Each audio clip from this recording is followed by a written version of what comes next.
어우, 박사님 그 원고를 그렇게 다 쓰셨네요. 네.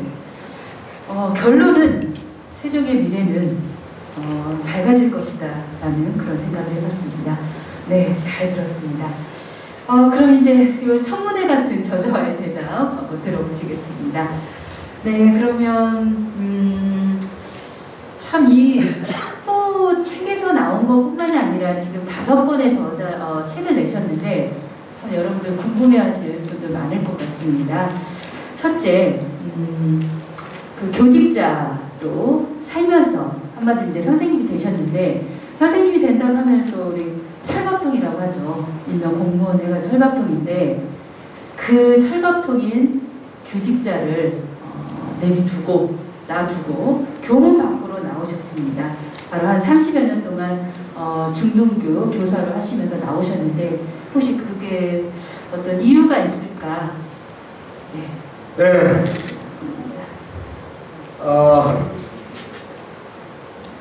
남들이 철밥통이라고 하는 자리를 많이 고민하다 나왔습니다. 그 이유는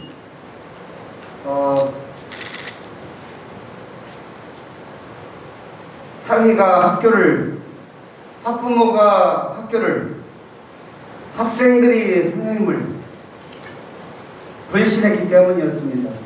그건 저를 포함한 우리 동료 선생님들의 몫이기도 했지만 자존심이 상했습니다. 기능인으로 남아서 월급날 17일만 기다리는 사람이 되고 싶지 않았습니다. 나가서 이 정도 월급은 어떤 형태를 통해서든 채택할 수 있다고 판단해서 조금 무모하지만 나왔습니다. 네, 그렇게 나오게 됐다고 하면 정말 어떤 큰 각오가 있었을 텐데요. 네, 두 번째 이야기 들어보겠습니다. 자서전의 내용을 보면은 바로 공교육 시스템 부재에 대한 것들을 많이 언급하셨습니다. 현재 박사님께서 그 문제가 있다고 되는 것들이 공교육 시스템에 문제가 되고 있는 것들이 무엇인지 좀 네, 공교육 시스템의 문제는 뭐 이루 말할 수 없지만 경쟁의 원리를 충족시키지 못해서 사교육한테 밀리고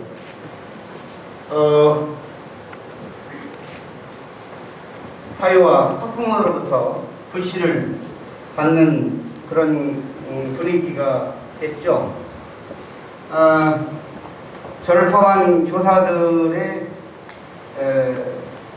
공교육을 유지하고 발전시키기 위해서 노력을 나름대로 하지만 사회가 요구하고 있는 기대 수준에 부응하지 못해서 공교육이 문제가 많다고 봅니다. 짧은 시간에 다 얘기할 수 없지만 제 나름대로 그 대안을 굳이 말씀드린다면 학교는 일반 회사하고는 좀 다른 그런 기능이긴 하지만 학교도 역시 경쟁을 통해서 학생들도 경쟁하듯이 교사들도 경쟁을 통해서 교원의 질관리, 교육관리의 질관리 그런 다른 시스템에 대한 질관리가 동시에 이루어져서 공교육이 사교육을 넘어서 우리 대한민국의 가치를 비전을 끌어가는 그런 제 본연의 역할을 다 해야 된다고 봅니다. 다시 한번 정리하지만 그 누구의 잘잘못을 떠나서 근본적인 시스템이 문제라고 생각하기 때문에 공교육을 걱정하는 겁니다. 네, 그러셨군요. 네, 그러면 이게 조금 민감한 이제 질문을 해보겠습니다. 바로 이렇게 선거철만 되면은 이렇게 주위에서 자꾸 출판 기념회를 합니다. 출판 기념회를 하는데요. 이러한 질문은 바로 이 진행자가 후보와의 그런 어떤 상관없이 제가 궁금해서 후보자께 질문을 하는 겁니다. 바로 이렇게 선거 때만 되면 바로 출판 기념회를 갖게 되는데 이 즈음에서 이것을 집필하게 된 동기 좀 말씀해 주시면 감사하겠습니다. 네. 참 민감한 질문이네요. 하지만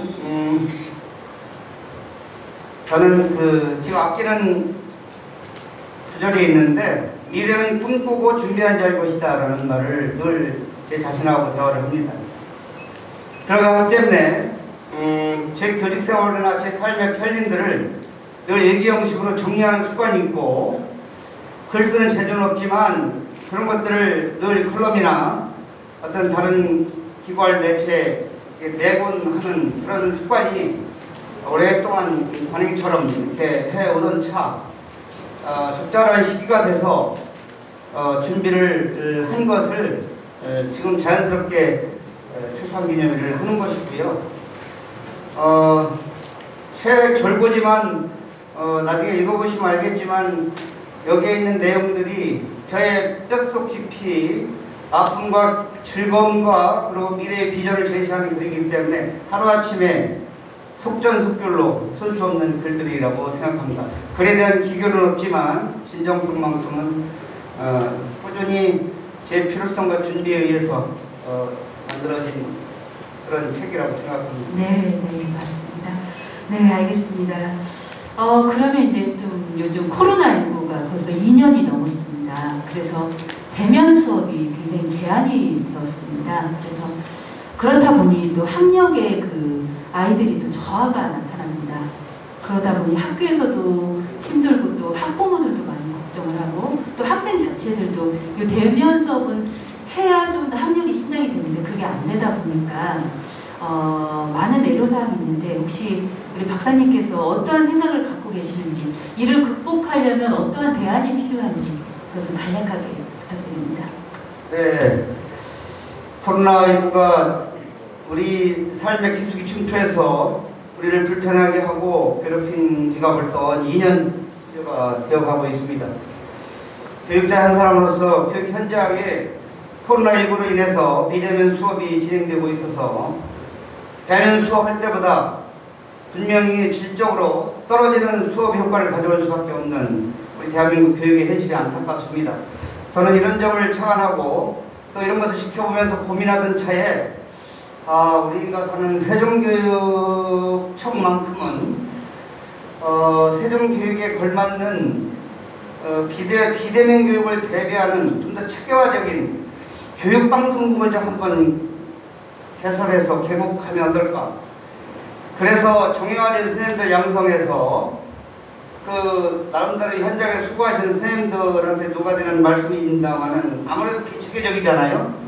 그것을 세종시 세종교육청 세종교육방송을 개설해서 체계적으로 운영하면 앞으로 이 비대면 수업이 지속적으로 될 것 같은 왠지 그런 안타까운 불안함이 있거든요.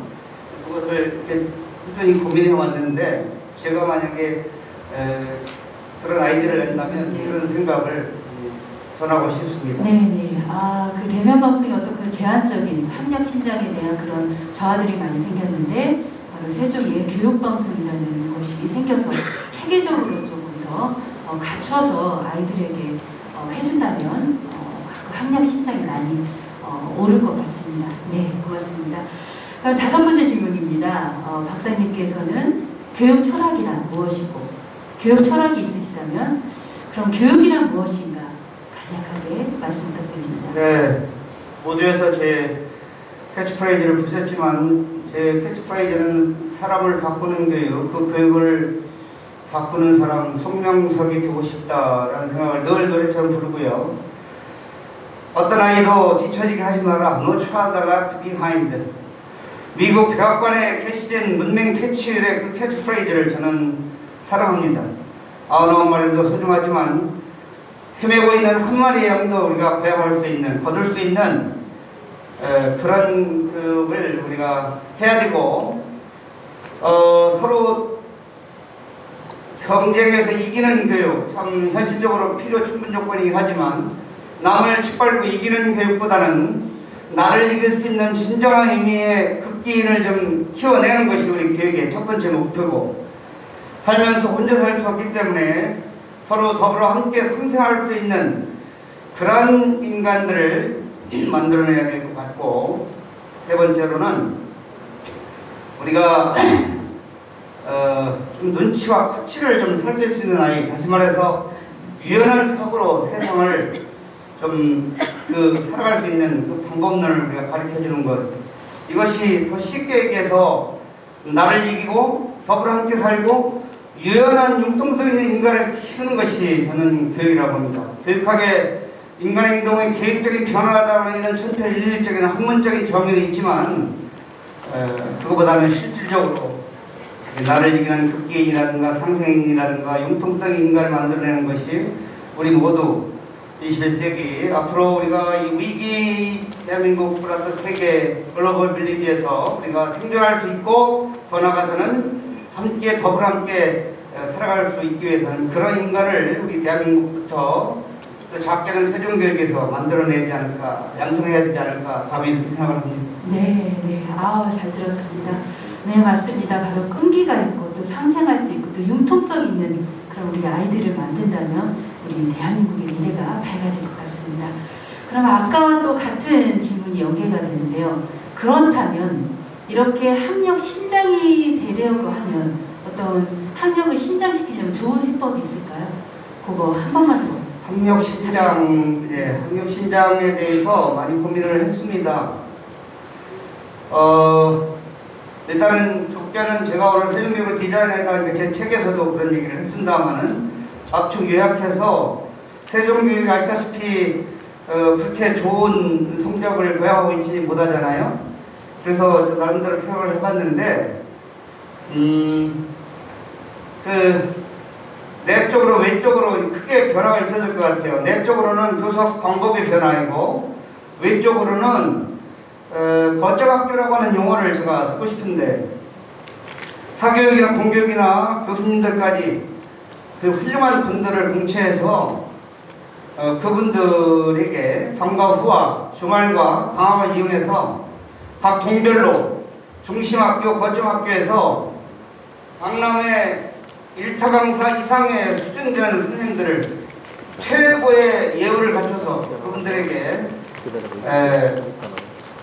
그 기회를 주고 학생들에게도 무한 기회를 주어서, 물론 학생들도 거기에 경쟁을 해야겠지만 그렇게 해서 이 평준화와 우리가 수월성에 미진한 이런 세종교육을 커버할 수 있는 그런 대안이라고 저는 감히 생각을 하고요. 교실 내에서는 평준화를 갑자기 없앨 수 없는 시스템이기 때문에 교사 방법 측면에서 학년을 좀 없애는 그런 개념의 무학년제 또는 학점 이수제, 지금 교육부에서 추진하고 있는 걸 좀 더 디테일하게 섬세하게 잘 좀 구상을 하고, 그리고 여기서 용어 쓰기가 좀 적절하지 않지만 유급제라고 하는 것이 그냥 뭐 수준이 안 되면 무조건 잘라버리는 그런 유급제가 아니라 제2수 내지는 그 연수랄지 어떤 과제 프로젝트를 줘서 그걸 수행했을 때 올라갈 수 있는 기초학력을 좀 제대로 관리를 한 후에 올려보내는 그 유급제도 유연하게 좀 저항이 심한 용어인 줄 알지만 그런 것도 좀 도입을 해서 내적으로 교실혁명, 학교의 혁명 그거를 한다면 외적으로는 사교육에 등하는 그 이상의 사교육과 공교육의 어떤 그 콜라보레이션이 되는 거점학교를 통해서 각 동별로 그것을 활용하면 지금 기존에 가지고 있는 애매모호한 그런 학력 저하에 대해서 우리가 충분한 건 아니지만 어쨌든 우리가 대안으로서 얘기할 수 있다고 생각합니다. 네. 좋은 대안입니다. 네, 그럼 7번째 질문입니다. 요즘 사회적으로 폭력 문제가 많이 이슈화 되고 있습니다. 그 중에서도 바로 학교 폭력 문제가 매우 위험한 상태, 심각한 상태라고 생각을 합니다. 그거에 대한 어떠한 해법이라든지 네. 학교 폭력이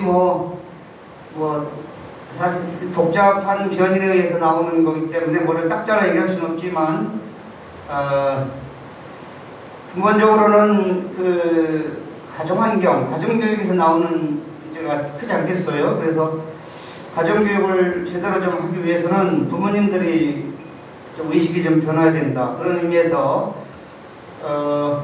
세종교육청에서는 부모교육을 좀 연수를 좀 의무화해서 학점 이수처처럼 이수를 해야만이 3년 동안 졸업할 수 있는 부모의 자격이 되지 않는가 싶어서 조금은 여러 가지 문제도 없잖아 있겠습니다만은 부모님들의 의식의 변화, 학교를 바라보는, 학생을 바라보고 교육을 바라보는 관점을 좀 일사불란하게 교육을 좀 통해서 하면은 그런 문제를 대안을 좀 삼을 수 있을 것 같고요.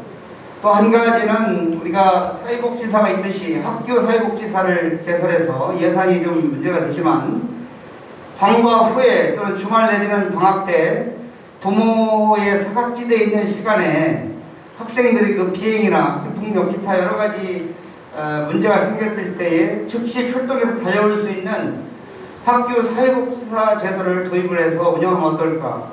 방과 내에는 학교 상담사가 계시지만 방과 후나 그 사각지대 시간에는 보험에서 부르면 우리가 사고 나면 각 거점 카센터에 달려오듯이 그런 분들을 좀 모집해서 양성하고 교육시켜서 그것을 해결할 수 있는 대체안으로 생각하고 있습니다. 아, 좋은 방법입니다. 저도 아이를 키우는 그 부모 입장으로서 이런 시스템들이 되었다면 얼마나 좀 더 좋았을까라는 그런 생각을 해봅니다. 네, 그러면 우리 8번째 요 저서에 보면 가족에 대해서 우리 박사님의 가족에 대해서 나와 있습니다. 바로 동생이 또 골수 이식을 했었고 또 아픈 또 여동생이 있었고 또 그리고 어머니까지도 이렇게 저서에 나와 있는데 가족에 대해서 좀 얘기해 주시면 어떨까요? 네. 가슴 아픈 질문을 받으니까 가슴이 먹먹해집니다. 제가 원래 6남매입니다. 6남매 장남인데 살면서 참 행복하게 큰 돈은 없는 시골에서 태어났지만 다 나름대로 유복하게 이렇게 살았는데 어느 날 살다 보니 우리가 삶과 죽음은 리듬을 탄다라고 평화와 전쟁은 우리가 한 꼭지이듯이 삶과 죽음도 저는 한 꼭지라고 생각합니다. 행복과 불행도 역시 한 꼭지라는 그 지점이 약 짧은 시간 동안에 사랑하는 동생은 둘을 잃었습니다. 어떻게 말할 수 없는 아픔이었고요. 특히 남동생 막내는 40대던에 어느 날 갑자기 삼성의 유명한 연구원이었는데 골수암이 진단받아서 제가 DNA가 저만 맞는다고 해서 6남매 중에 제가 마루타가 돼서 제 골수를 이식해서 괜찮은 줄 알았는데 불행하게도 2년 후에 생을 마감했습니다. 어머니는 뭐 연로하시니까 뇌출혈로 쓰러져서 힘에다가 지금은 다시 정상적인 생활은 아니지만 그래도 당신이 자기 식사를 챙기실 만큼은 돼서 하나님께 감사한 마음을 가지고 있는데 이런저런 아픔 어느 시간이나 다 있는 거지만 저에게 있어서는 단기간에 일어난 그 행복과 불행이 한 지점이라고 하는 것을 깨달으면서 제가 먼저 간 동생들에게 갚아야 할 길은 아무것도 없고 제가 그들의 슬픔을 딛고 오늘날 이 순간 이 자리까지 당당하게 열심히 살아온 길이고 제가 나름대로 최선을 다해서 하나님의 가호를 받고 제 최선을 다한 결과가 희망의 증거가 돼서 그들에게 슬픔을 감내할 수 있는 그런 결과물이 나왔으면 하는 것으로 늘 기도하고 그 아픔을 되뇌이고 있습니다. 마음이 울컥합니다. 네, 고맙습니다. 책에 보니까 우리 박사님께서는 홍씨만 보면 그 자리에서 머뭇머뭇할 정도로 홍씨를 굉장히 어머님이 좋아하셨는데 그런 글을 읽으면서 우리 박사님도 지금까지 무수하게 애써 오셨는데 이 마음 한켠에는 정말 가족을 사랑하는 그런 희생 정신이 있었다라는 그런 생각을 해봤습니다. 네, 이제 마지막입니다. 마지막으로 오늘의 우리 출판 기념회 마지막 저자와의 대담 소감 좀 말씀해 주시면 감사하겠습니다. 네, 소감 이렇게 말씀드리겠습니다. 사랑하고 존경하는 이 자리에 계신 여러분, 눈에 넣어도 아프지 않는 요즘 코로나 정도뿐만 아니라 요즘 사람 모이는 여러 가지 상황, 또 오늘 일요일 얼마나 많은 애경사, 많은 스케줄이 있습니까? 제가 가장 좋아하는 단어가 인스파이어인데 그럼에도 불구하고 여러분은 제 앞에 지금 의연하고 당당하고 따뜻하게 앉아 계십니다. 여러분들이 있기 때문에 오늘 제가 이 자리에 있는 것이고 여러분의 그 마음 간직하겠습니다. 오랫동안 여러분이 저한테 밀어주시고 응원해 주시는 만큼 그 이상으로 제가 힘을 받아서 여러분이 생각하고 있는 것 마찬가지로 제가 생각하는 것과 함께 모든 꿈을 만들어내겠습니다. 그리고 이뤄내겠습니다. 그리고 그 결과물로 보답을 드리겠습니다. 항상 건강하시고 오늘 이 벅차고 아름다운 이 시간을 꼭 기억하겠습니다. 여러분들 건강한 마음으로 그리고 편안하게 잘 돌아가시기를 간절히 소망합니다. 다시 한번 머리 숙여 감사 인사를 올리겠습니다. 네, 고맙습니다.